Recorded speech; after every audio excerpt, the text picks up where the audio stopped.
Hola, estamos en Liga Revueltas, en una transmisión en vivo en Liga Revueltas, desde la Ciudad de México, aquí desde la zona rosa. Sí, tengo mucho ambiente aquí en la zona rosa. Y estamos aquí pues en el lugar donde vive el señor Hugo Gallegos. Vamos a platicar con él. Y pues de qué vamos a platicar con él, pues del arte y cosas en general. ¿Qué onda, Hugo? ¿Cómo estás?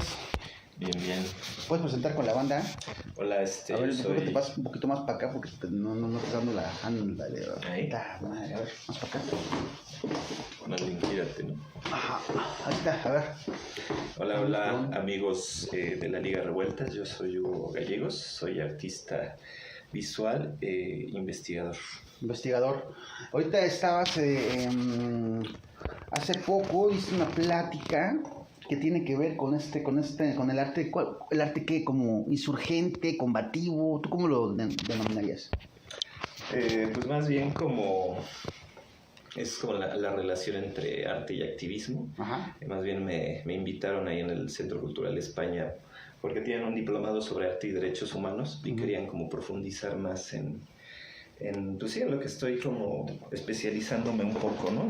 En el doctorado de la UNAM, que es sobre la relación entre arte y activismo, y fue como hacer un análisis histórico de cómo ha funcionado esta relación en Latinoamérica.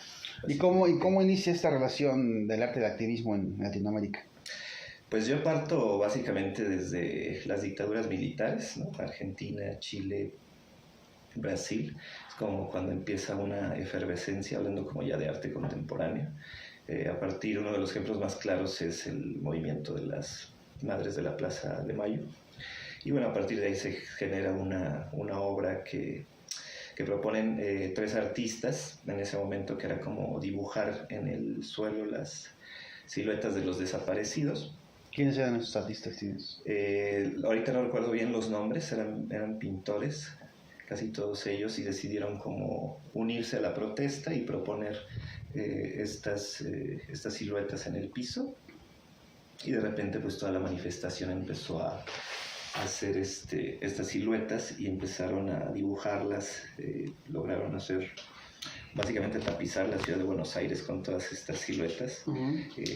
Y era como una especie de protesta visual para hacer visible el número de desaparecidos que existían en la dictadura. Entonces a partir de ahí es como que se empieza a generar esta relación entre el arte y el activismo. Y por ejemplo, bueno, de ahí en México específicamente, ¿cuáles son las primeras, digamos, antecedentes de este arte y activismo? Pues podría tener como sus raíces en el muralismo, pero más bien creo que cuando llega como ya más fuertes en el 68, ¿no? A partir del movimiento estudiantil, el hecho de crear estas imágenes en la gráfica, utilizar que pueda hacerse más barata este tipo de reproducciones, ponerse en la calle y pues tratar de contrarrestar la información del Estado, ¿no? Sobre los acontecimientos del 68. Entonces ahí precisamente es la gráfica del 68 la que tiene como un parteaguas en México, relacionando precisamente siempre este grabado, ¿no? Como muy combativo, como lo suelen llamar, pero que tiene sus orígenes ahí. Ya después los sindicatos obreros de los 70s y hasta el movimiento de la Asamblea Popular de los Pueblos de Oaxaca, pues vemos que tienen sus raíces este tipo yo le llamaría gráfica expandida, ¿no? Porque no solamente es la gráfica que se hace en los talleres, en los carteles, sino todas estas herramientas que se utilizan como el stencil, ¿no? Inclusive las proyecciones a muro, ¿no? Esto ya es como lo que yo consideraría como gráfica expandida. Gráfica expandida. ¿Por qué? Porque está en todos lados, porque está en todos los formatos, porque está en todas las... Sí, tiene que ver más con los formatos y con otro tipo de disciplinas, ¿no? Entonces, por ejemplo, como te decía, las proyecciones pueden ser carteles mismos que se proyectan en los edificios, o inclusive ya los memes podrían considerarse como parte de la gráfica, ¿no? Que utilizan el humor para hacer una protesta como política, todo lo que vemos hoy en día a veces, ¿no? Que encierra también cierto contexto de acción política, que se deriva precisamente de la caricatura, ¿no? La caricatura y el humorismo ahora ven como su actualización en los memes. Entonces, gráfica expandida en el sentido de que puede ser hasta murales, ¿no? La forma en que se construyen los murales ahora con estas plaquitas de stencils que les permite como reproducir, ¿no? En varios lugares una sola imagen, y a la vez que estas imágenes sean reproducidas en internet y se viralicen y se conozca como también lo que sucede en cada lugar, ¿no? Como vimos ahora en Chile y Colombia en años recientes. ¿Cómo calificarías lo que sucedió en el 2006 en cuanto a la gráfica y bueno, que digamos la ciudadanía, la gente tomó las paredes, ¿no? Como suyas para protestar contra un gobierno, pues, asesino? Pues sí, o sea, creo que es una ruptura inclusive importante con el arte oaxaqueño, si le podemos llamar clásico, la escuela oaxaqueña de pintura. Yo creo que esa es una ruptura muy importante que se genera a partir precisamente de un movimiento social, ¿no? Muchos de los jóvenes que estuvieron como involucrados en el movimiento, pues tienen influencia del graffiti a Estados Unidos, ¿no? Del graffiti urbano, ¿no? Y a partir de ahí se van generando como estas importantes manifestaciones actualizadas, ¿no? De lo que sucede en el contexto político de Oaxaca. Y es precisamente esta frescura lo que le da al movimiento también una visibilidad que quizás no hubiera tenido de otra manera a nivel mundial, porque pues, se crean blogs, ¿no? De internet donde se empiezan a colgar estas imágenes, e inclusive se genera una especie de turismo, ¿no? Para venir a ver un nuevo turismo, ¿no? Un turismo no tan clásico, pues, algunas veces se podría llamar de barricada, que vienen precisamente a ver estas manifestaciones artísticas en las calles, ¿no? Entonces me parece que fue muy, muy importante este movimiento, esta relación entre arte y activismo que se generó en Oaxaca en 2006. En ese sentido, ¿por qué la gente toma las paredes? ¿Qué labor, qué cuestión lleva a la gente a tomar las paredes? ¿La furia, la protesta? ¿Tú cómo lo definirías? Pues es porque al final la movilización ciudadana está en las calles, ¿no? Entonces, a la par de estas manifestaciones se van tomando estas calles como muros públicos de expresión, como en algún momento lo hizo el muralismo, ¿no? Eso era de una manera muy oficialista, ¿no? Esto era más bien como transgresor, ¿no? Inclusive todas estas pintas que en algún momento fueran criticados por el gobierno de que no respetan los edificios históricos y todo esto, pues en algún momento quizás la sociedad ya no tenía relación con ese pasado colonial o porfirista que existe en las edificaciones de Oaxaca, y lo que importaba era el presente, ¿no? Lo que sucedía en ese momento. Entonces, a la par de estas movilizaciones, pues todas estas paredes que se empezaron sobre todo en el andador turístico, yo recuerdo mucho, pues eran una especie de muros de expresión donde se hablaba sobre lo que estaba sucediendo, ¿no? La crítica al sistema político. El movimiento feminista, las feministas toman las paredes y la gente, pues mucha gente pierde la razón, ¿no? Protestan, dicen, ¿qué pedo? ¿Por qué los monumentos? Incluso la misma jefa de gobierno, ¿no? Dice algo así como que los monumentos no son sagrados, o la gente chida no es violenta, una cosa así. ¿Tú cómo ves esto? Pues creo que lo acabas de comentar, ¿no? Pero sí, o sea, ¿qué importa más? ¿Una pared, un monumento, una pared que tiene, no sé, 300 años, 200 años, o la vida de una mujer, o ¿tú cómo ves? Pues la vida de las personas, ¿no? Siempre va a ser más importante un monumento, sea como sea, lo puedes quizás limpiar. A mí me pareció muy importante cómo inclusive las restauradoras se sumaron a este movimiento, ¿no? Diciendo que no se iba a limpiar estos monumentos hasta que se cumpliera esta demanda de justicia que recurre el movimiento feminista. Y en realidad como que esa ruptura se da como en Chile, es una influencia que estuvo muy presente en Chile, que se toman los monumentos porque ya no representan nada para esta sociedad, ¿no? Esta sociedad, digamos, el último escalafón del neoliberalismo en Latinoamérica. Ya, o sea, estas esculturas icónicas como clásicas, un Marte, las Venus, o sea, los conquistadores, esto que hablan mucho, ¿no? En el caso de la Ciudad de México, el monumento de los niños héroes, ¿no? El de los niños héroes. Ajá, los niños héroes, el que está aquí, que está no sé cómo se llama, ¿qué? ¿La Alameda? Es ahí donde más Pues en la Alameda está uno de Madero, ¿no? Que rayonearon. Y inclusive el artista ahí que estaba encantado decía que estaba bien que se interviniera su monumento. Creo que más bien donde hubo broncas, más bien donde hubo intervenciones fue aquí en el Ángel de la Independencia, ¿no? Y recientemente el monumento a Colón, ¿no? Que tiene que ver precisamente con eso, ¿no? Que esta ola de colonización y de revisión de la historia, ¿no? Sobre la figura de Colón, inclusive lo quitan antes de que lo derriben, porque ya estaban en redes diciendo que lo iban a tirar, ¿no? Y bueno, lo importante aquí fue cómo se lo apropian el movimiento de las madres de los desaparecidos y proponen lo que se va a poner ahí, ¿no? De lo que se debe de recordar en este momento, ¿no? O sea, al final un monumento te recuerda algo, ¿no? Es un memorial, pero ¿qué te recuerda el monumento a Colón? Pues la conquista, ¿no? En 1500 y en su tiempo pues se consideraba como hijos de la civilización occidental, ¿no? Como que Colón nos vino a civilizar, ¿no?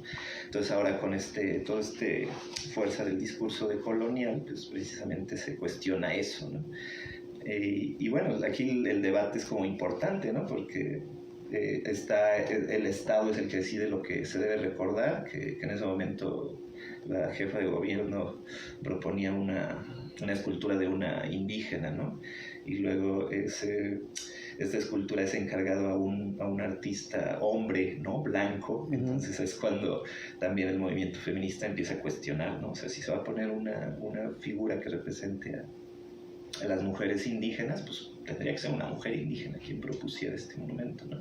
Entonces otra vez se vuelve a cuestionar, se echa para abajo el proyecto y creo que quedó en que iban a poner una figura que rescataron me parece que es en Hidalgo, sobre una mujer de la aristocracia prehispánica, no recuerdo bien de qué parte, pero que de alguna forma, aunque sea bella la imagen, pues tampoco representa lo que está sucediendo. Entonces, para mí es importante esta relación entre arte y activismo, porque la sociedad, desde el mismo arte, ¿no? Las discusiones del arte, qué se debe de recordar, qué se debe de poner, qué está pasando hoy en día, pues precisamente es que es tan importante analizar estos sucesos y lo que genera el arte en las calles, sumado al activismo. Los gobiernos tienden a amurallar estos monumentos, ¿no? A resguardarlos, a enterrarlos. Esto que, o sea, lo hacen tal vez, bueno, yo creo que mucho por un asunto de simbología, de salvar o de mantener su papel de gobierno, de autoridad, de hegemonía. ¿O tú cómo lo ves? ¿Por qué los gobiernos se preocupan tanto en resguardar los monumentos y que no los toquen, o cuando los tocan así como, no puede ser, y se rasgan las vestiduras? ¿Qué significa esto? ¿Qué implicaciones puede tener? Pues indudablemente tiene un valor patrimonial, ¿no? Y recuerda cierta época. Pero precisamente cuando este tipo de arte ya deja de tener comunicación con el presente es cuando se empieza a cuestionar, ¿no? A mí me parece que el movimiento feminista ha aprovechado muy bien las formas de voltear el discurso, ¿no? Porque, por ejemplo, cuando sucedió el 8 de marzo del año antepasado, ¿no? Que amurallaron el Palacio Nacional, la noticia era como, vienen las feministas, vienen a rayarnos el Palacio Nacional, a ser violentas, y les vamos a poner una valla para proteger este patrimonio, ¿no? Y ellas lo hacen muy bien, saben aprovecharlo y le dan la vuelta a la noticia, como interviniendo esta valla, haciendo un muro un memorial, ¿no? Un memorial sobre las mujeres, o sea, escribir todos los nombres de las asesinadas, ¿no? Y es importante cómo la población en ese momento se suma a esta acción, una acción que yo no creo que haya sido planeada, ¿no? Inclusive es como que brota de repente, las chicas empiezan a llevar flores, entonces todos los turistas y mujeres que pasan por el Zócalo capitalino empiezan a buscar puestos de flores para ir poniendo precisamente estas flores. Entonces de repente ves en unas horas como esta valla se convierte en un memorial, ¿no? Y efímero de alguna forma, y le da la vuelta al discurso. Al otro día también estas proyecciones a muro que generan, ¿no? Cuestionando en ese momento al candidato de Guerrero, ¿no? El que iban a Félix Salgado Macedonio, ¿no? Entonces, que decía, recuerdo bien una consigna que decía, un violador no será gobernador, ¿no? Entonces el otro día las portadas de los periódicos pues sale esta frase, ¿no? Entonces esta influencia de los medios hace que de alguna manera pues sí, él se detenga esta postulación del gobernador, aunque después, bueno, fue una simulación poniendo a la hija, pero esto demuestra que esta intervención de alguna manera artística relacionada con el activismo pues fue de mucha ayuda, ¿no? Para que se cuestionara lo que estaba haciendo el gobierno en ese momento. El arte como protesta es infinita en sus posibilidades, es decir, la protesta convertida en arte es más directa, es más inmediata, es menos posible de eludir. ¿Tú cómo ves esto? Pues sí, o sea, hay una cuestión creativa, ¿no? O sea, es una especie de renovar las formas de protesta, ¿no? Más allá del bloqueo o de la manta o de lo clásico que se hace, lo que ayuda al activismo de esta manera es como darle la categoría de arte, ¿no? Este apellido le da cierta legitimidad, ¿no? O sea, no solamente ya son estos revoltosos que siempre andan cerrando las calles, ¿no? Sino que al usar precisamente estrategias artísticas, más gente se fija en él y inclusive puede ganar adeptos, ¿no?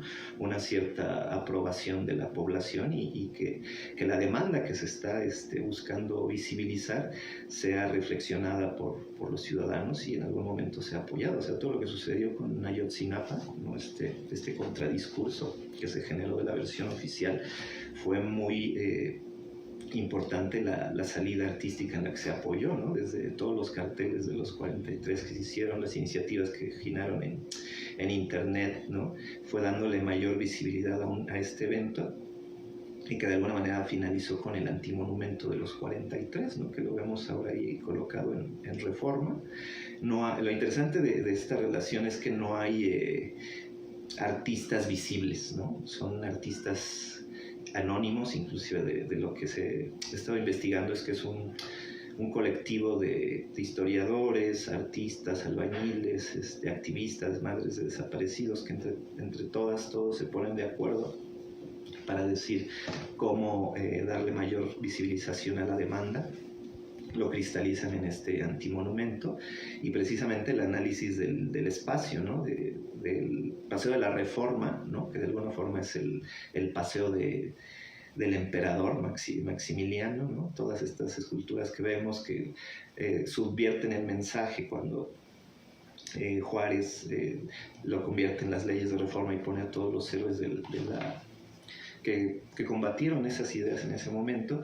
Hoy en día se vuelve a subvertir, ¿no? estos monumentos y ahora le quieren poner el Paseo de la Memoria, ¿no? Entonces ya vemos monumentos a los 65 mineros muertos en pasta de concho, a los niños de la ABC. Entonces cada vez vemos cómo proliferar más estos monumentos, antimonumentos, que precisamente lo que dicen estas organizaciones es que en el momento en que se resuelvan los casos, estos monumentos desaparecerán, mientras no, pues ahí seguirán. Entonces creo que sí es muy importante cómo se está generando esta relación arte y activismo para bien y de gran ayuda para los movimientos sociales, ¿no? Pues digamos que se está reescribiendo el mismo significado del monumento, es decir, el monumento. Ante esta época, digamos, que vivimos en la que, pues está claro que vivimos una crisis de derechos humanos de hace 25 años, tal vez en este país, o más de 20 años. Está claro que, pues, que está muy cabrón el asunto de las mujeres asesinadas, desaparecidas, de las personas desaparecidas, pues toda esta violencia, ¿no? Y que además pues el gobierno, pues las autoridades pues simplemente dicen pues no podemos hacer nada, o sea, es parte de, y abrazos no balazos. Entonces en ese sentido, ¿tú cómo ves? Parece que como que se está reescribiendo o replanteando por una necesidad pues ineludible que es esto que estamos viviendo. Se está replanteando incluso un mismo significado de la memoria, ¿no? De la memoria de los héroes, es decir, ya no es el asunto de México de los 80, 70, 90, ¿no? ¿cuál es la palabra? pues sí, de esta cuestión pues del monumento como un lugar donde se van a cagar las palomas, ¿no? ¿O tú cómo ves la cuestión? Pues claro, la sociedad civil está empujando, ¿no? O sea, al no haber como soluciones del Estado, la sociedad civil está manifestándose y está empujando todas estas iniciativas para presionar para que de alguna forma se trate de cambiar la situación, ¿no? El movimiento que generó Javier Sicilia en su momento, ¿no? De alguna manera también cuestionó las políticas gubernamentales, ¿no? Este hecho, estos les llaman inclusive como performance rituales que generó al pasar en plaza por plaza, ¿no? Y juntando a todas las personas que de alguna manera estaban en duelo por lo que le estaba sucediendo con sus familiares que eran asesinados o desaparecidos, generó este debate en la sociedad, donde recuerdo cómo ponían estos, ¿cómo se llaman? Plataformas, estos... ¿Plafones? Ajá, o sea, como los escenarios, ¿no? Que ponían en cada ciudad donde visitaban y hablaban, ¿no? Se les daba el micrófono a las personas y las personas hablaban, ¿no? Y decían lo que había pasado. Entonces este foro ciudadano nacional, ¿no?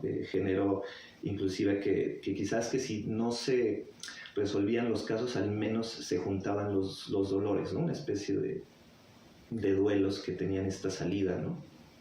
De juntarse y de conocer tanta gente que había en el país que estaba sufriendo las consecuencias de la llamada guerra contra el narcotráfico, y la visibilidad que le da precisamente estas acciones al movimiento por la paz con justicia y dignidad, y que de alguna forma está influido por un poeta, ¿no?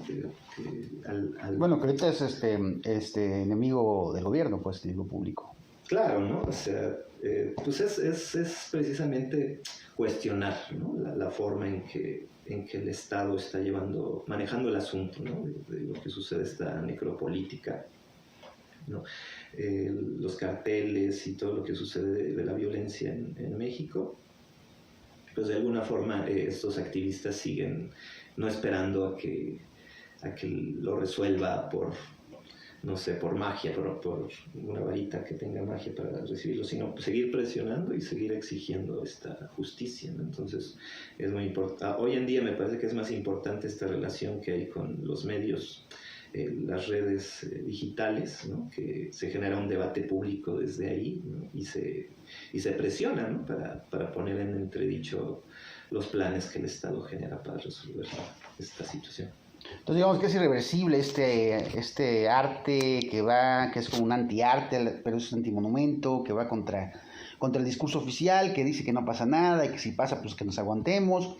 Es un asunto irreversible, ¿no? No parece que vaya a cambiar, ¿no? O tal vez, o tú crees que se haga más grande cada vez.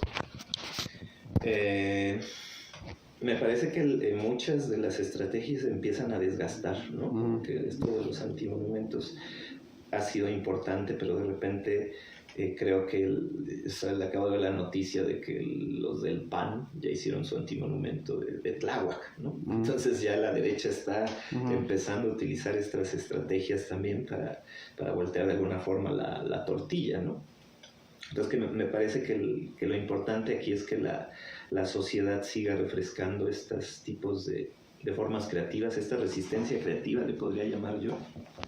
Porque le pertenece a la sociedad, a la gente, ¿no? Esto. Claro, entonces que los mismos artistas se sumen a estos movimientos, que es lo que hace precisamente que esta influencia del conocimiento que se tiene pueda refrescar los movimientos sociales, y también que este trabajo horizontal entre sociedad, artistas, periodistas, activistas, genere pues nuevas formas de crear esta resistencia creativa que de alguna forma presionen para que la situación cambie, ¿no? De alguna manera pues no hay de otra, ¿no? No hay de otra, ¿no? Ahorita estamos viendo acá, podemos ver una de tus obras. ¿Cómo se llama esta obra? Esta se llama Nápoles. Nápoles, dice. Sí, es que está en inglés. Ay, chinga. Y porque como que usas de repente, bueno, ya pasando a otro tema, como que usas de repente varios elementos, ¿no? En tu obra. O sea, como la onda web, tienes como una, digamos, cuestión ahí con pues qué, el fin del mundo o algo así, o cómo definirías? Pues es que como que he estado trabajando mucho con la relación de las redes digitales, cómo se perciben hoy en día, la discusión política, cómo se genera ahí. Y entonces he tratado de llevarla a esta relación entre pintura y texto, ¿no? Entonces pensando en estas, la serie se llama Influencia del viaje que acabo de hacer a Italia, ¿no? Donde empiezo a ver... ¿Qué dice ahí, Caro? Caro Racket es la activista que en la costa de Italia rescató a unos náufragos africanos. Sí, que la quería meter a la cárcel. Ajá, exacto. Entonces eso es lo que dijo en un ¿Qué dice? Countries. Ajá. Los países deben de aceptar que a la gente que cruza el Mediterráneo, porque es como una cuestión de ética, ¿no? Uh-huh. Entonces ahí el Lega es el partido de derecha en Italia, ¿no? Uh-huh. Que precisamente se queja del nivel de ¿Es una vergüenza? ¿Qué dice ahí? ¿Que we will not allow? ¿Qué quiere decir? Es una vergüenza que se sigan haciendo este tipo de gestos, ¿no?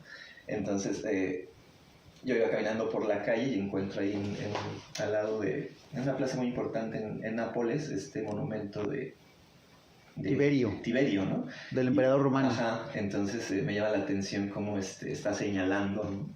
Y encuentro que hay un migrante ahí abajo, ¿no? Uh-huh. Entonces me pareció muy interesante esta imagen, ¿no? De que es un reflejo de lo que está sucediendo en Europa, bueno, en el mundo en general, ¿no?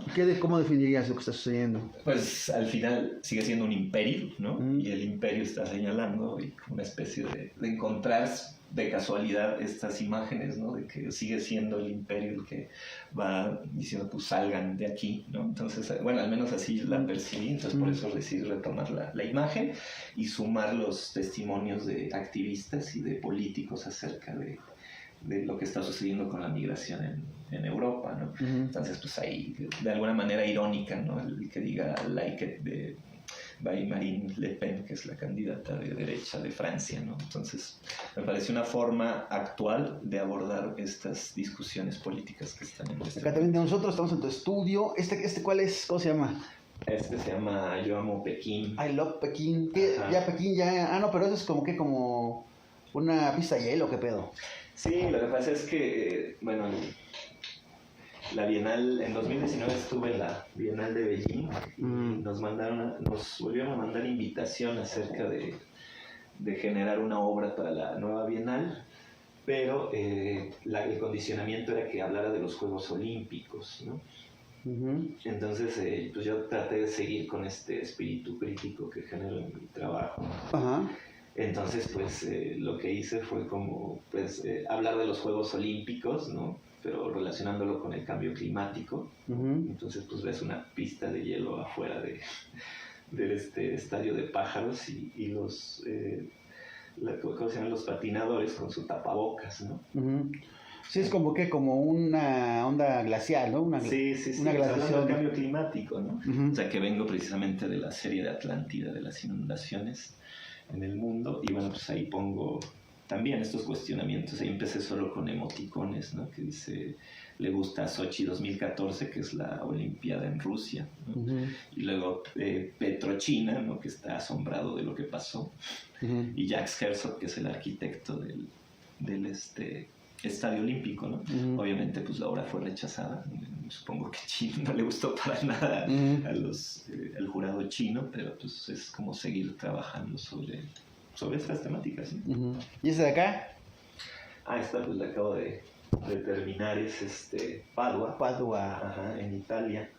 Entonces también me llamó mucho la atención encontrar cómo se reúnen los raiders, ¿no? Los repartidores de comida. Uh-huh. Y bueno, que fue un tema muy presente con la pandemia, ¿no? Que eran uh-huh. las únicas personas que iban a salvar a la clase media que se refugiaba en sus casas pidiendo comida, ¿no? Uh-huh. Y pues toda esta precariedad que hay alrededor de estos trabajadores y la relación con las plataformas, ¿no? O sea, que es un patrón que en alguna forma no es invisible uh-huh. y que pues que genera esta precariedad entre las personas. Obviamente muchas de las personas que trabajan ahí son migrantes también.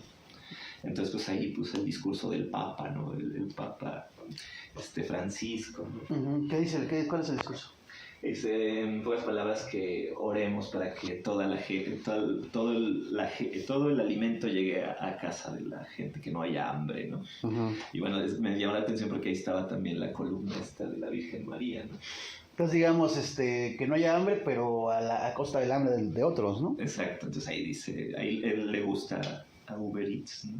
Y bueno, una organización de riders que se manifestó, que dice que nosotros deseamos un contrato estable, ¿no? Y las empresas, ¿no? de apps de comida, que dice que ellos piensan que los riders no necesitan salario, ellos prefieren autoemplearse, ¿no? Entonces todos estos discursos que hay a partir de esa imagen. En ese sentido, ¿tú cómo ves la pandemia? ¿Nos hizo más precarios, más pues cuál es la palabra, más las digamos diferencias entre o bueno, polarizó las clases sociales, es decir, los muy pobres y los muy ricos? ¿O tú cómo ves? ¿Cómo ha afectado la pandemia?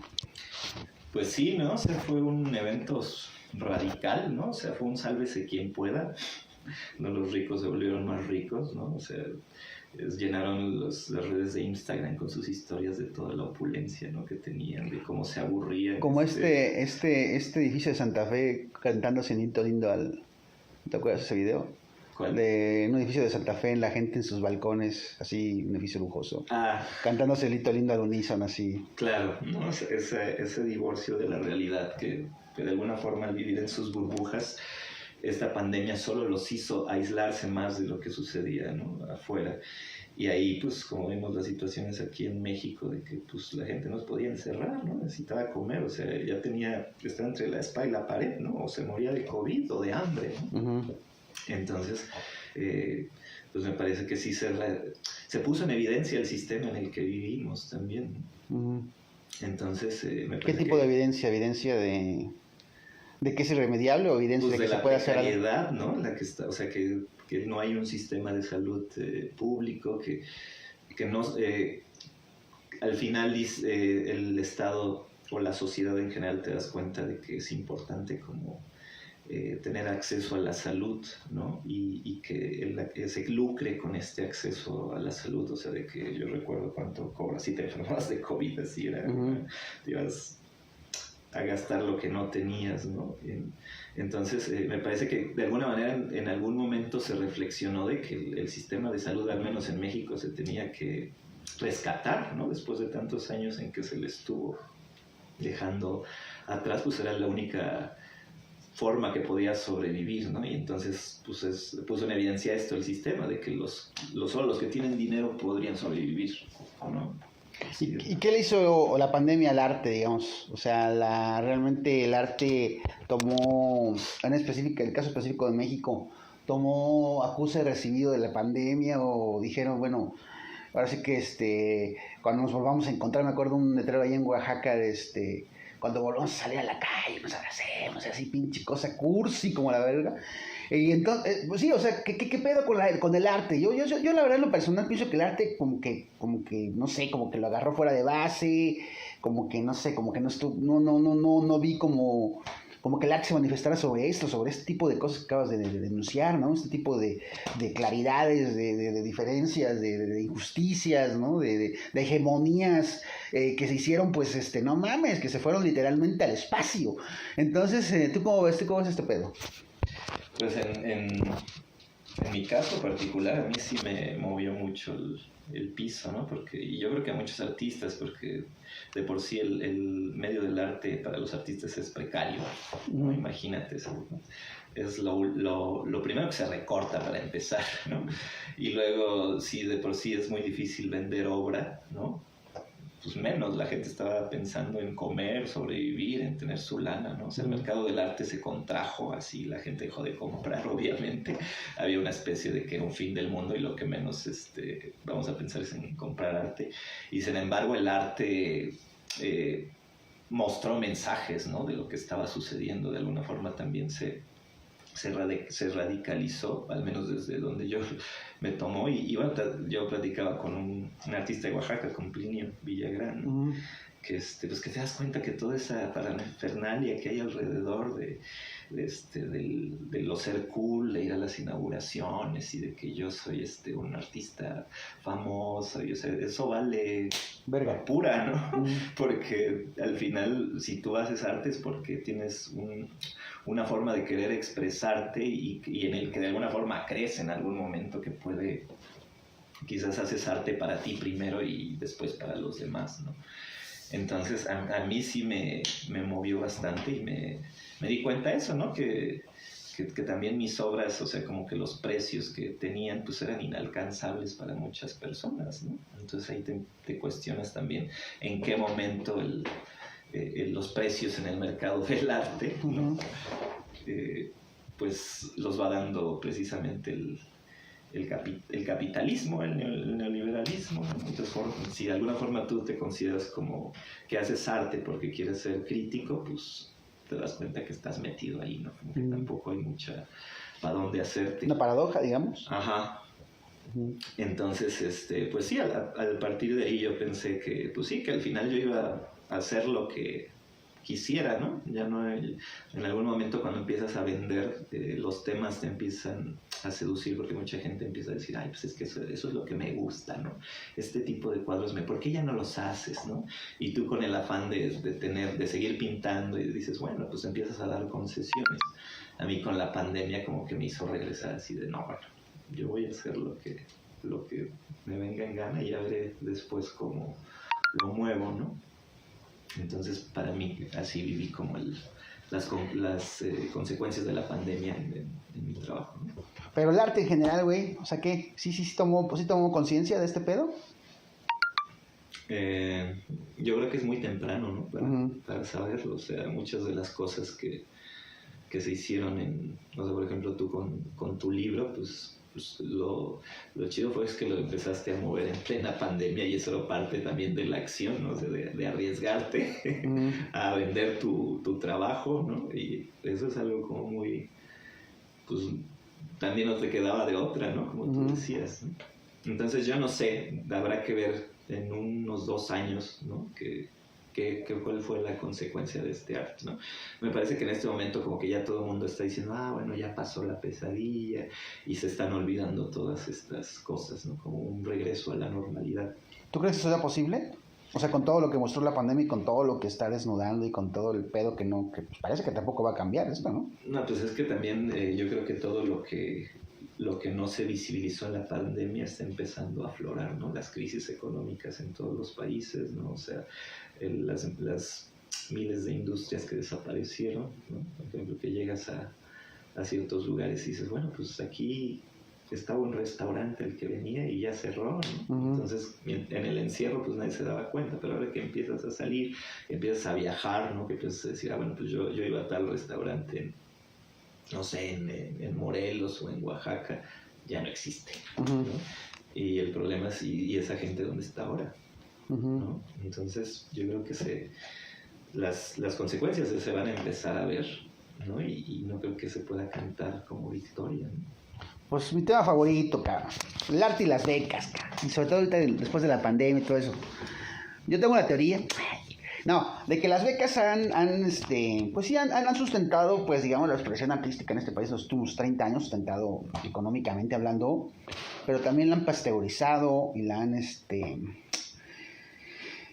vuelto, pues, no sé cómo decirlo, un poco complaciente, tal vez, y sobre todo, pues, muy enfocada a grupos, a grupos sectarios, digamos, grupos e instituciones, ¿no? Grupos de interés. Y de repente yo creo que lo que nos muestra la pandemia, pues es que esto estaba colgando pues de un hilo muy pinche delgado, y que es el presupuesto público, pues, además porque antes de la pandemia ya el gobierno de Andrés Manuel López Obrador pues ha dejado claro que el arte no es su prioridad, pues, ¿no? O sea, de hecho recuerdo, fue a Oaxaca unas semanas antes de que Obrador ya había ganado la elección, y unas semanas antes de que Obrador tomara posesión, fue a Oaxaca la Secretaría de Cultura, la señora Frausto, Alejandra Frausto, y dijo textualmente: hasta ahorita el arte en México ha vivido en un palco, ¿no? ¿Tú cómo ves esto? Pues es complejo, ¿no? O sea, ahorita que decías este bozal, ¿no? O esta pasteurización que buscaba el salinismo, como hablábamos ayer. Quizás había momentos en que no era tan así, porque yo recuerdo una obra que se hizo en la Bienal de Venecia de Teresa Margoles, que criticaba precisamente las políticas de Calderón, ¿no? Uh-huh. Y Calderón, y por acá enterado, ¿no? Que se le estaba criticando precisamente con el presupuesto de cultura, ¿no? Entonces creo que hay cosas que suelen escapar también a una generalización. Es evidente que hay grupos de poder enquistados, ¿no? El método priista, el compadrazgo y amiguismo, ¿no? De que tú eres mi cuate, ¿no? Entonces ahora te toca la beca a ti, yo te la doy pasado, ¿no? Entonces yo creo que eso sucede cuando no se hace una crítica, me parece, o no se da chance que entre nuevas cosas, y al final los artistas son los que tienen que empujar, porque nadie más va a hacerlo, ¿no? No va a llegar el gobierno y decir, bueno, ahora van, quizás llega el gobierno y dice, ahora yo tengo mis artistas y estos se van para afuera, ¿no? Uh-huh. Me parece que es un derecho, ¿no? Como competir por esas becas, porque al final es dinero del Estado, ¿no? Que el Estado lo use quizás para maicear, como dicen por ahí, pues es otra cosa, ¿no? Pero la lana es del arte. O sea, en algún momento a mí me tocó ser jurado de arte urbano acá en el Estado de México, y de repente con los otros dos jueces decían, es que no hay nada bueno que valga la pena para becar, ¿no? Y le decían, es que a quién le vamos a declarar desierto esta categoría, ¿no? Y yo les decía, no, pues ¿cómo vamos a hacer eso? O sea, al que se jodió, hizo el proyecto y lo metió, se le va a dar esa lana, ¿no? Porque ya hizo su chamba, ¿no? Uh-huh. Y aparte, si ese dinero, al decir, pues ahora se considera desierto, entonces ya no se vuelve a dar el dinero porque, pues, ¿no? Se quita una beca más, ¿no? Uh-huh. Entonces dices, no, pues ni más, ¿no? Entonces, a mí me pasó, ¿no? Que también tener una beca es como un estímulo, ¿no? De seguir chambeando, también es como un reconocimiento, ¿no? Que dices, puta, entonces parece que sí estoy haciendo las cosas bien, y también una especie de tranquilidad de estar al menos un añito, pues pensando solamente en tu proyecto, ¿no? El problema es que también cuando se vuelven muy extensas, pues los artistas se esperanzan en la beca y dejan de producir, empiezan a hacer concesiones a su trabajo y no siguen tratando de movilizarse por otros lados, ¿no? Entonces me parece que es complejo el asunto, no lo pondría como blanco y negro solamente, ¿no? Uh-huh. Me parece que más bien si ese dinero ya está asignado para apoyo a la cultura, pues más bien hay que empujar para que se diversifique y no se quede en un solo grupo, ¿no? ¿Y los públicos, tú cómo ves el asunto de la vena artística, el movimiento artístico, los creadores, las creadoras? ¿Se han preocupado más por las becas que por hacer públicos, o tú cómo ves esa situación? Yo creo que cuando llevas mucho tiempo con becas, dejas de preocuparte por el público. No necesariamente un artista tiene que pensar en su público, ¿no? Uh-huh. O sea, no creo que sea como la meta, pero sí está la obligación en formar públicos, ¿no? Que formen, o sea, que tú formes públicos de lo que tú haces, ¿no? Que entiendan, o sea, mucha gente sé que el arte en relación, pues siempre ha sido como elitista, entonces tampoco es que los coleccionistas a veces tengan mucha idea, ¿no? Tienen sus asesores y dicen, pues eso es lo que se está vendiendo ahorita, pues tienes que comprarlo, porque los coleccionistas piensan en invertir en algo que en algún tiempo les va a dejar más lana, ¿no? Quizás no es que tanto les importe lo que está ahí. Hay coleccionistas emergentes que sí compran porque les gusta, ¿no? Y empiezan a generar su propia colección. Entonces me parece que sí, la obligación de los artistas es generar sus propios públicos, ¿no? Desde llevar como tu trabajo a una escuela primaria, a una secundaria, a lugares que no tienen acceso al arte, por ejemplo, ¿no? O sea, descentralizar la cultura, ¿no? Y de alguna manera, pues el artista desarrolla las formas de poder sobrevivir, ¿no? O sea, no sé, dando clases, dando asesorías y al final, cuando formas públicos, pues también tu trabajo se catapulta más, ¿no? Es una inversión de tiempo, ¿no? Uh-huh. En ese sentido, ¿tú cómo ves el futuro de las becas? Porque ya ni siquiera el FONCA existe, ¿o sí existe? Ya no, creo que ya no existe con ese nombre, ¿no? Ya le cambiaron el nombre y... Bueno, los fideicomisos, ¿no? Que el gobierno dijo, vámonos con los fideicomisos para los programas sociales y todo esto. Gente como...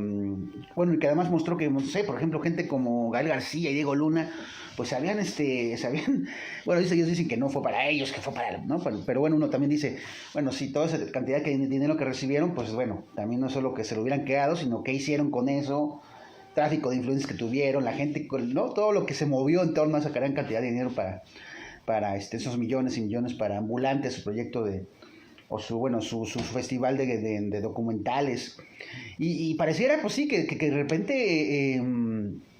yo, bueno, voy a citar un caso, ¿no? El caso de Gael García en este documental de Diego, no documental, sí, este programa de debate de Diego Luna, ¿no? Que llegaste a ver que era como, ¿no? Ajá, sí, pero además, primero era una cena así como gastronómica exquisita, así como de puta madre, de esas cosas de bien comer, pero bien comer así súper cabrón. Y ya después hablaban de una problemática nacional, ¿no? El narcotráfico, la violencia contra las mujeres, en fin. Y en algún momento, ¿cómo fue? Sí, Gael García diciéndole a Miguel Ángel Osorio Chong, secretario de Gobernación de Enrique Peña Nieto, legalícela, Miguel Ángel, ¿no? La marihuana, ¿no? Hablando sobre la marihuana. Y bueno, a un secretario de Gobernación, pues vamos, totalmente cuestionable, ¿no? El autor o el que dijo que en Nochistlán, en 2016 los policías no iban armados y bueno, que al final hubo 8 asesinados. El tipo que ha sido acusado pues de enormes desvíos del presupuesto público, de un montón de triquiñuelas así terribles, pues resulta que Gael García le dice, legalice la mota, Miguel Ángel, y ya después te das cuenta que se lo decía porque pues realmente el dinero de Enrique Peña Nieto los estaba soltando el billete así súper cabrón, ¿no? Entonces, ¿tú cómo ves esta situación? O sea, pareciera también que el arte es como una entrada al presupuesto, ¿no? Es una entrada a los grupos de poder, es una entrada también ahora sí que pues al tráfico del poder, ¿no? ¿Tú cómo ves? Pues sí, yo creo que es una cuestión de acceso al poder, ¿no? O sea, muchas veces empiezas como con buenas intenciones, ¿no? Pero conforme vas siendo más famoso, o sea, como que es lo que decíamos, te enquistas, ¿no? Y de repente dejas de ser crítico y empiezas a ser complaciente, ¿no? En ese momento, esas son las estrategias muchas del Estado, ¿no? De que a los críticos hay que maicearlos, ¿no? Y entonces llega un momento en que, pues, ya te das cuenta que has sido maiceado, ¿no? Y entonces ya dejas de dejar de tener piso, ¿no? Contacto. Y cuando es hasta que te empiezan a criticar que te das cuenta que la estás calabaceando, ¿no? Entonces, no sé, desgraciadamente el pinche poder nubla, ¿no? Y lo hemos visto también en la política, ¿no? Así como muchas personas que decías, es la esperanza, cuando están en el poder, pues pueden ser inclusive más represivos que los que combatieron, ¿no? Entonces, me parece que no tiene que ver solamente con artistas, sino con personas, ¿no? En general. Bueno, así que va a ir finalizando Oaxaca, antes de la pandemia, ¿no? Yo creo que un año antes de la pandemia, hay una frase, que se atribuyó a tu persona, que en Oaxaca hay más, talleres de gráfica que Oxxos, ¿no? Bueno, lo dijo alguien que no voy a decir su nombre porque le fue como en feria. Y entonces, bueno, yo escribí algo sobre eso y la banda ya se encendió así súper cabrón, así como, no, pues casi se tiran con la bandera, así como, ¿qué pedo, cabrón, no? Y tú fuiste como un crítico ahí de esa situación, o sea, ¿tú cómo ves esta situación? O sea, realmente cuando el arte se multiplica, ¿qué? ¿Se abarata su intención?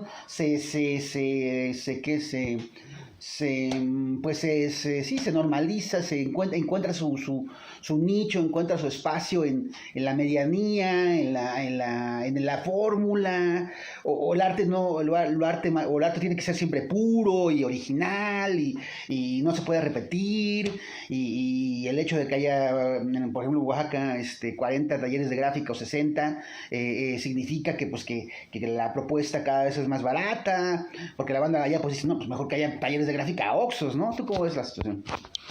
No, obviamente sí es mejor que haya talleres de gráfica a Oxxos, ¿no? Obviamente. La crítica aquí era básicamente a que las propuestas se volvían complacientes, ¿no? O sea, como sintiendo que si se está vendiendo, era un poco lo que decía en ese artículo, ¿no? Que dice, se está vendiendo, no sé, zapatas, vamos a hacer zapatas, y todo el mundo hacía zapatas, ¿no? Entonces, este espíritu crítico que de algún momento había nacido, pues se lo come el mercado, ¿no? Entonces, lo de hoy son los zapatas, ¿no? Mañana son las Fridas, ¿no? Y ponerle ciertos aditamentos, ¿no? Críticos.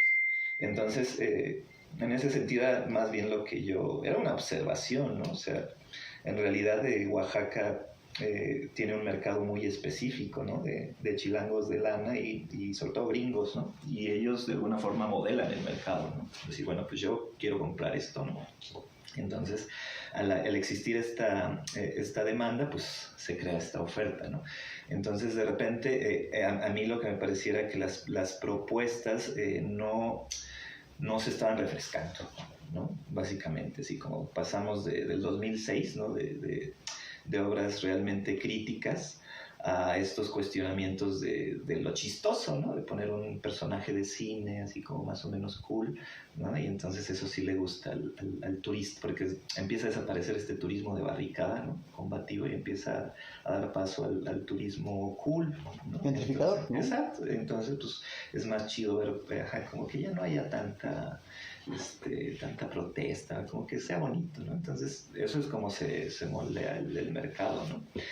Digo, cada quien tiene su postura en el arte, ¿no? Habrá gente que son puristas y que dirán que, pues, que el arte no debe de tener ninguna una alusión social, ¿no? Habrá personas que pensarán el arte como un rescate de los orígenes prehispánicos, ¿no?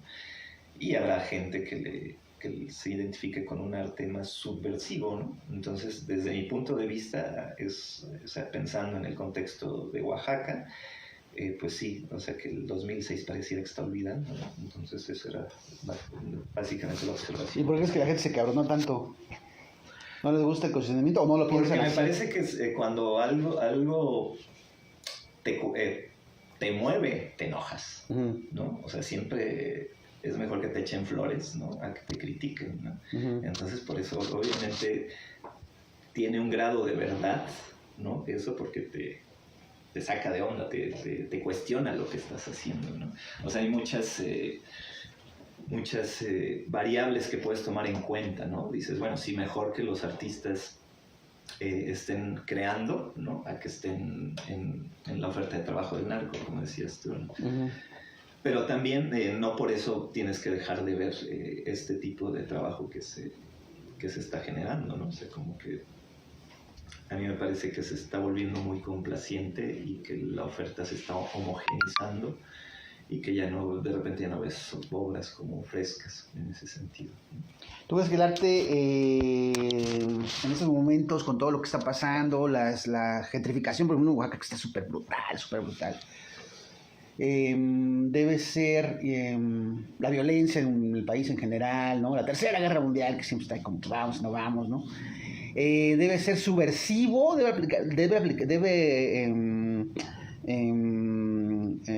apostar a la subversión como una manera de ver el mundo, o al aclimatamiento, pues para no hacer daño y también para vivir de eso, ¿no?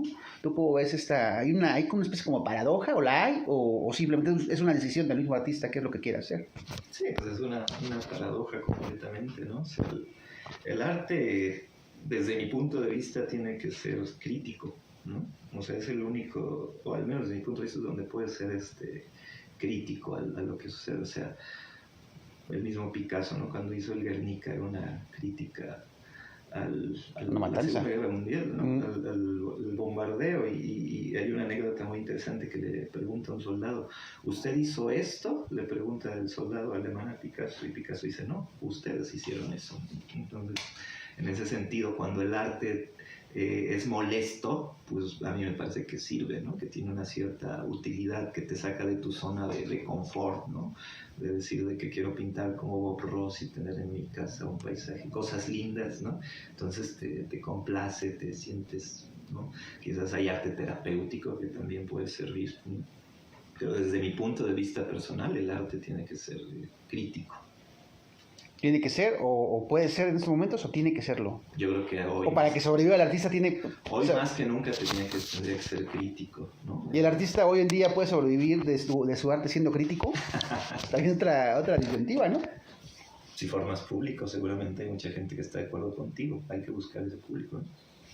Ok, Hugo. Pues nada, pues yo creo que ha sido una buena conversación. Se han tratado puntos acá importantones. Qué bueno que estamos en Oaxaca, porque si no, no podría salir a la calle. Nada, cierto, no. Pero ¿tú cómo ves Oaxaca? ¿Le ves futuro a Oaxaca?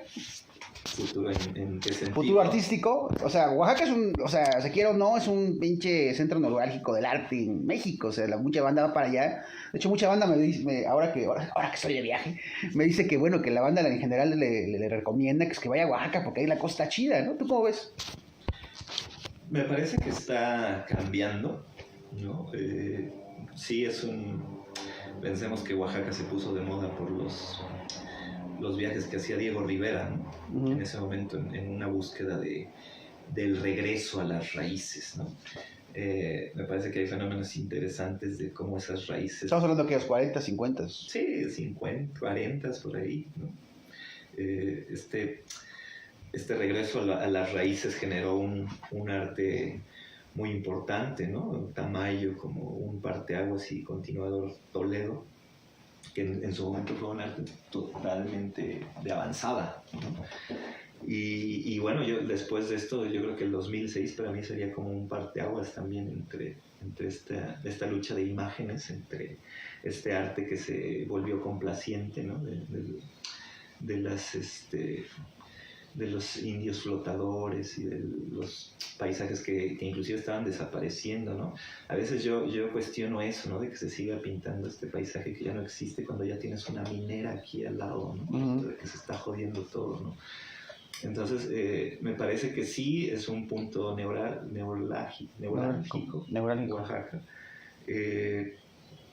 No lo sé, habría que ver qué empieza a suceder, ¿no? Seguramente esta nueva migración de gente con la pandemia que se estableció en Oaxaca extranjera, con dinero, gente con mucho dinero, muy probablemente cambie el panorama. La figura ausente de Toledo también, ¿no? Va a implicar mucho esta nueva forma de desarrollo del arte. Me parece que sí seguirá siendo importante, más bien la pregunta es como qué va a pasar, ¿no? Como para dónde. Tú das clases, ¿no? Tú has dado clases y talleres, uh-huh. Y a gente, pues ahora sí que joven, ¿no? Nosotros ya somos cuarentones, pero digamos, a los veinteañeros, a la gente que empieza en esto del arte, que quiere hacer arte, que quiere pintar, que quiere expresarse, que quiere... ¿Cómo los ves? ¿Cómo las ves? O sea, ¿los ves que tienen ganas de sacarse becas, que tienen ganas de empezar a moverse por fuera de las instituciones? ¿Cuáles son sus ganas? ¿Cuáles son sus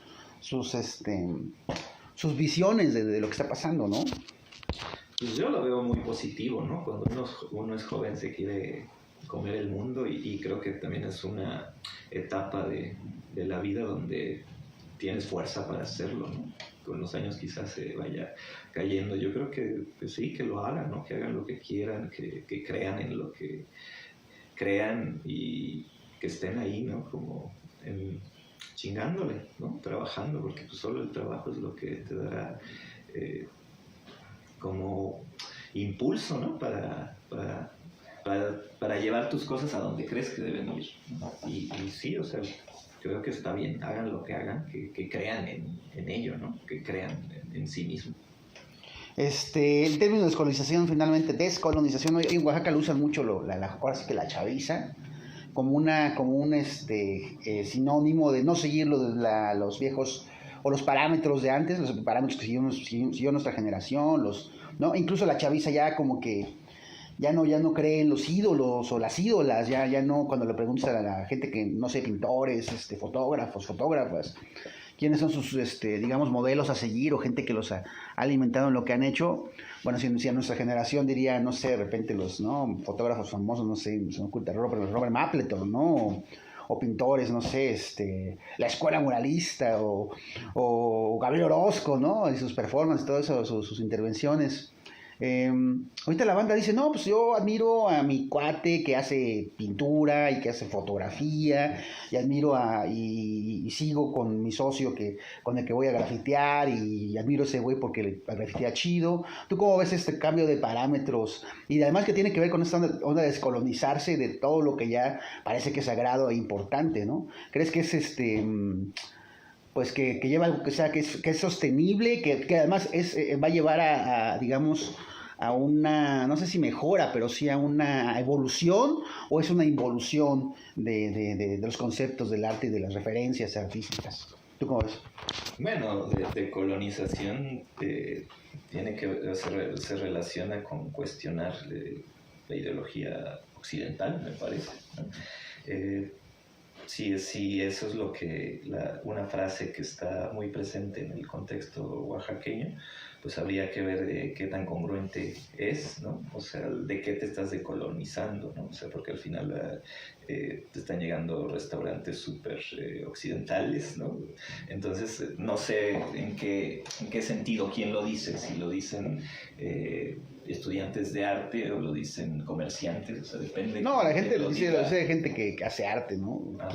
Que quieren un arte descolonizado, o sea, que quieren un arte que no tenga, incluso se habla, ¿no?, pues de la blanquitud y de que la blanquitud como un privilegio y como un estadio donde se vieron las cosas desde un palco, desde otro punto de vista, a los pueblos originarios, que bueno, que en Oaxaca hay 517 municipios, ¿no?, el estado con más municipios en el país, que bueno, es una de las estados con la mayor diversidad étnica que existe. Bueno, que a los pueblos originarios se les suprimió, se les caricaturizó, ¿no? Y que ahora ese término, y el de decolonizar o descolonizar, tiene que ver pues con cambiar el parámetro de las cosas, ¿no? ¿Tú cómo ves? ¿Es muy ambicioso?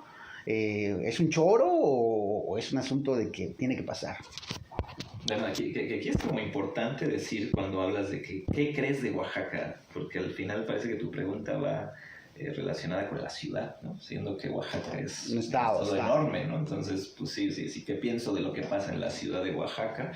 Pues que se está turistificando, ¿no? Que influyó también como la pandemia, ¿no? De que ahí se puede andar sin cubrebocas, está cool, ¿no? Está chido y pues obviamente va a influir en la demanda, ¿no? O sea, si los nuevos, gente que tiene lana, ¿qué es lo que quiere? Pues hay que dárselos, ¿no? Entonces eso va a influir indudablemente en la producción artística, en la producción comercial, en la producción gastronómica. Hay que darle por lo que quieren, ¿no? Lo que vienen buscando. En ese sentido, pues sí, habría que ver, ¿no? Que es un arte decolonizado, ¿no? Habría que ver esas propuestas, o sea, de en qué consisten y analizar en realidad si lo están logrando, ¿no?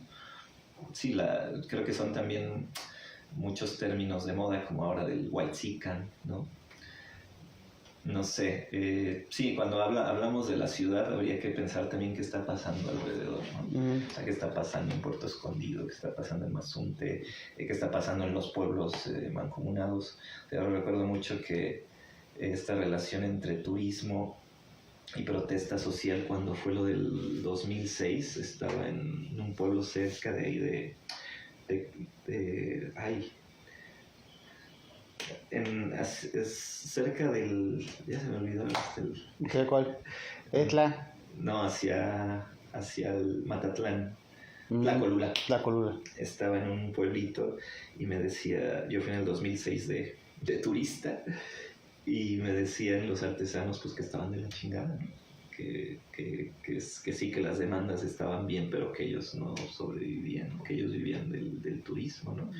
Entonces yo creo que esa decolonización tendría que ir dirigida a meterse a la Oaxaca profunda, ¿no? A ver qué es en realidad Oaxaca más allá de la ciudad, qué está pasando ahora, ¿no? O sea, todos estos pintores que crecieron en pueblitos, ¿no? En algún momento fue como una propuesta interesante de la relación con la naturaleza. Hay que ver qué está pasando con esa naturaleza hoy en día, ¿no? Cómo las personas que viven en los pueblos de Oaxaca, con el acceso a internet, están cambiando mucho su mentalidad, ¿no? Están muy influenciados con ser TikTokers, ¿no? Y para mí me parece que esa parte es como la más interesante de Oaxaca, la que no se ha abordado, ¿no? Ya sabemos que en el centro se van a hacer bolas, que se va a hacer una escenificación de la Guelaguetza, que todo lo cool va a ir subiendo cada vez más porque Oaxaca está de moda, pero habría que pensar no solo en la Oaxaca ciudad, ¿no? Sino la Oaxaca profunda. No sé si puede... ¿Tú crees que es posible vivir sin turismo? ¿Que es posible eso de Gringos Go Home? ¿Que es posible la lucha por el no colonialismo cuando estamos ya, o cuando el colonialismo de nuestra economía o nuestra sobrevivencia depende de ese colonialismo y de que los extranjeros vengan a comprar y de que los extranjeros consuman y de que la gente con dinero nos salve el pellejo? ¿Tú cómo ves? Hay como una especie como de paradoja que no termina nunca de resolverse y que bueno, que nos tiene a este tipo de cosas, que de repente llega la gentrificación y decimos, no, pero sí, pero no, pero esto, pero lo otro, ¿no? Y cuando ya nos damos cuenta, pues ya no podemos pagar la renta, pero pues ya no nos dimos cuenta cómo. ¿Tú cómo ves el pedo? A mí me parece que sería interesante educar el turismo, porque creo que tú lo empezaste a hacer en algunos debates que decías sobre la gentrificación, ¿no? O sea, también hay que pensar en el otro, ¿no? O sea, muchas turistas dicen, pues es que yo creo que estoy haciéndole un beneficio a Oaxaca, ¿no? Y viven en esa nube, ¿no? Y en realidad, pues hay muchas cosas que ellos piensan que están ayudando, pero que más bien están afectando, ¿no? Me parece que en general en el país se tendría que... lo más fácil es el turismo, ¿no? Cómo explotar las bellezas que existen en el país y que este mismo turismo las está acabando, ¿no? Pensamos en Bacalar, ¿no? O se está jodiendo la laguna, ¿no? En cuestión de años se volvió un destino de moda y obviamente no son sustentables, ¿no? Entonces yo creo que como país habría que diversificar las actividades que se tendrían que generar a partir de, pensando en cuestiones económicas, ¿no? O sea, sin embargo, la complejidad del modelo económico pues solo piensa en extraer, ¿no? En vender.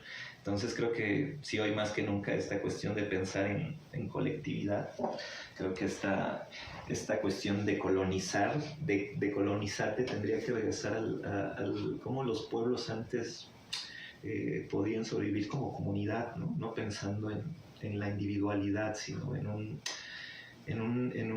una sociedad común, ¿no? Donde eso es lo que yo pienso que se tendría que rescatar del conocimiento indígena, ¿no? Las formas de respetar la naturaleza, ellos en realidad sí eran autosustentables, ¿no? Y las formas de convivencia, ¿no? Todavía esta cuestión del trueque y esto, me parece que son valores importantes que son inclusive valores de resistencia, ¿no? Entonces yo pienso que también en la misma comunidad artística, en vez de estar jodiéndose de que yo soy más chingón que tú, como que más bien unirse y hacer cooperativas y buscar las formas de poder crear, ¿no? O sea, sí complacer a un mercado, ¿no? Quizás, si no hay de otra, ¿no? Para poder comer, ¿no? Pero a la vez alimentar tu proyecto pues como auténtico, ¿no? No solo irte por el souvenir, por crear el souvenir, ¿no? Entonces sí, me parece que es complejo el reto, ¿no? Indudablemente el sistema no va a dar para más, ¿no? La riqueza no puede estar solamente en pocas manos, ¿no? O sea, creo que sí, una forma de pensar en colectivo me parece que sería la mejor para salir de lo que viene, ¿no? Así ya finalizando, porque ya se bajó la batería. ¿El arte hoy debe ser social o no debe ser? ¿Tú cómo ves? Yo pienso que sí. No hay de otra. ¿Va? ¿Algo más quieres agregar? No, pues un placer la plática contigo y pues saludos a toda la banda. Toda la banda. Va, pues pues ya echamos una buena plática con Hugo Gallegos, investigador, sí, y crítico de ya no vamos a abundar en eso. Pero bueno, bueno, si ustedes nos está viendo y acaba de vernos, pues échese la completa porque estuvo muy interesante. Saludos, gracias.